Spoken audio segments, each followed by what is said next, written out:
Hi കൂട്ടുകാരെ, എല്ലാവർക്കും പുതിയൊരു ക്ലാസ്സിലേക്ക് സ്വാഗതം.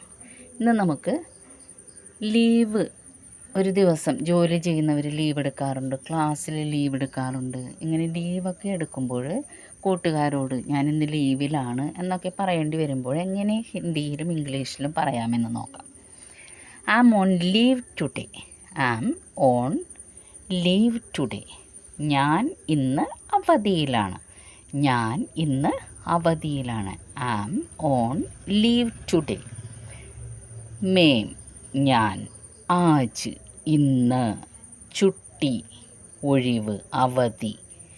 പർഹും എന്ന് പറഞ്ഞാൽ അവധിയിലാണ്, ചുട്ടിയിലാണ്, ഒഴിവിലാണ്, ലീവിലാണ്. ഇതൊക്കെ എന്താണ്? ചുട്ടി.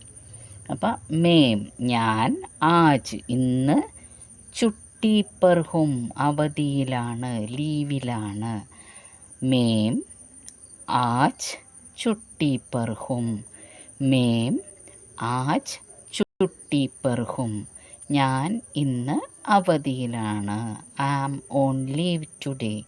മേം ആജ് ചുട്ടി പർഹും. He was on leave yesterday. He was on leave yesterday.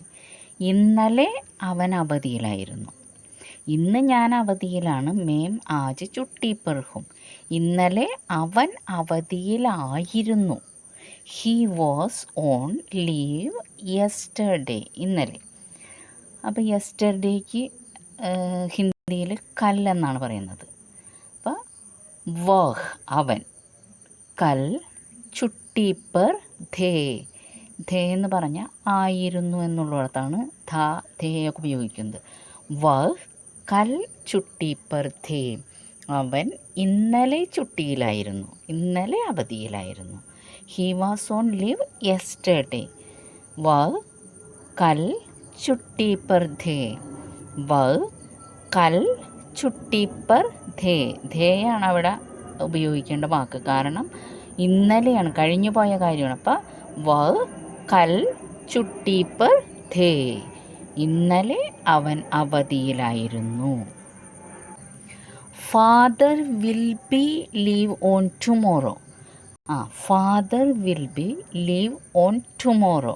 അപ്പോൾ ഇന്ന് കഴിഞ്ഞ്, ഇന്നലത്തെ കഴിഞ്ഞ്, ഇനി നാളെ വരാൻ പോകുന്ന കാര്യമാണ്. ഫ്യൂച്ചറാണ് പറയുന്നത്. Father will be leave on tomorrow. നാളെ പപ്പ അല്ലെങ്കിൽ പിതാജി അവധിയിലായിരിക്കും. നാളെ അവധിയെടുക്കുകയാണ് പപ്പ. അപ്പം നാളെ പിതാജി അവധിയിലായിരിക്കും. നാളെ പിതാജി അവധിയായിരിക്കും എന്നാണ് പറയുന്നത്. പിതാജി, പപ്പ അല്ലെങ്കിൽ പിതാജി, ഫാദർ. കൽ, നാളേക്കുള്ളതിന് എന്താണ്? കൽ തന്നെയാണ്. പക്ഷേ അവിടെ ആയിരുന്നു എന്ന് നമ്മൾ കൂട്ടിച്ചേർക്കില്ല. ധ അല്ലെങ്കിൽ ധേ കൂട്ടിച്ചേർക്കില്ല. അതിന് പകരം എന്താണ്? രഹേഗ, നാളെ അവധിയിലായിരിക്കും. പിതാജി കൽ ചുട്ടി പർ രഹേംഗെ. പിതാജി കൽ ചുട്ടി പർ രഹേംഗെ. പിതാജി കൽ ചുട്ടി പർ രഹേംഗെ. അച്ഛൻ നാളെ ലീവായിരിക്കും. പിതാജി കൽ ചുട്ടി പർ രഹേംഗെ. I am living. I am living. ഞാൻ ദേ ഓഫീസിൽ നിന്ന് ഇറങ്ങുകയാണ്, ഞാൻ ദേ പോകുകയാണ്, എന്താ ഇറങ്ങിക്കഴിഞ്ഞു എന്നൊക്കെ പറയേണ്ടി വരുമ്പോൾ നമുക്ക് എന്താ പറയുക?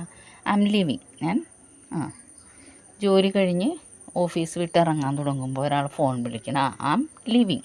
I am living the office എന്ന് പറയാം. മേം നിക്കൽ രഹീഹും. മേം നിക്കൽ രഹീഹും. ഞാൻ ദേ ഇറങ്ങിക്കഴിഞ്ഞു, ഞാൻ ദേ പുറപ്പെടുകയായി. മേം ഞാൻ, നിക്കൽ രഹീഹും പുറപ്പെടുകയായി, ഇറങ്ങിക്കഴിഞ്ഞു എന്നൊക്കെ നിക്കൽ രഹീഹും എന്ന് പറഞ്ഞാൽ. മേം നിക്കൽ രഹീഹും. മേം നിക്കൽ രഹീഹും. ഞാൻ ഇറങ്ങിക്കഴിഞ്ഞു, ഞാൻ പോകുന്നു. മേം നിക്കൽ രഹീഹും. I am not like that. I am not like that. ഒരാളെ കാണിച്ചുകൊണ്ട് പറയണം അവനെ പോലെയാണ് നീ എന്ന് പറഞ്ഞാൽ ഞാൻ എന്ത് പറയും? No, I am not like that. അവരെ പോലെയല്ല ഞാൻ, അതുപോലെയല്ല ഞാൻ, അങ്ങനെയല്ല എന്നൊക്കെ പറയാൻ ഉദ്ദേശിക്കുന്നുണ്ടെങ്കിൽ I am not like that എന്ന് പറയാം. അപ്പം മേം ഉസ്കെ ജൈസ നഹീം ഹും. മേം ഉസ്കെ ജൈസ നഹീം ഹും. മേം ഞാൻ, ഉസ്കെ അവൻ്റെ, ജൈസ പോലെ, നഹീം ഹും അല്ല. മേം ഞാൻ, ഉസ്കെ അവൻ്റെ, ജൈസ പോലെ, നഹീം ഹും അല്ല. മേം ഉസ്കെ ജൈസ നഹീം ഹും.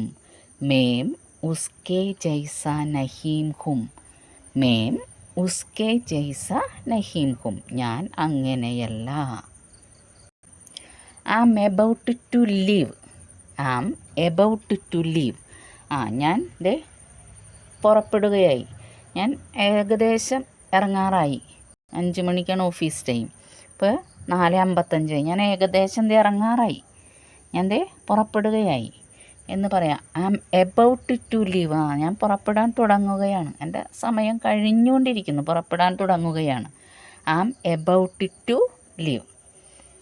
ഞാൻ പോകാറായി. മേം നിക്കൽനെ ഹി വാലാ ഹൂം. മേം നിക്കൽനെ ഹി വാലാ ഹൂം. ഞാൻ ഇറങ്ങാൻ തുടങ്ങുകയായി, പുറപ്പെടാൻ തുടങ്ങുകയായി. മേം നിക്കൽനെ ഹി വാലാ ഹൂം. മേം നിക്കൽനെ ഹി വാലാ ഹൂം. മേം നിക്കൽനെ ഹി വാലാ ഹൂം. അപ്പം ഇന്ന് ഓഫീസിൽ ജോലി ചെയ്യുന്നവരും സ്കൂളിൽ അവധി ചോദിക്കുന്നവരും ഒക്കെ അറിഞ്ഞിരിക്കേണ്ട സെൻറ്റൻസുകളാണ് പഠിച്ചത്. അപ്പോൾ എല്ലാവരും വേഗം വേഗം പഠിച്ചോളൂ. Okay, by.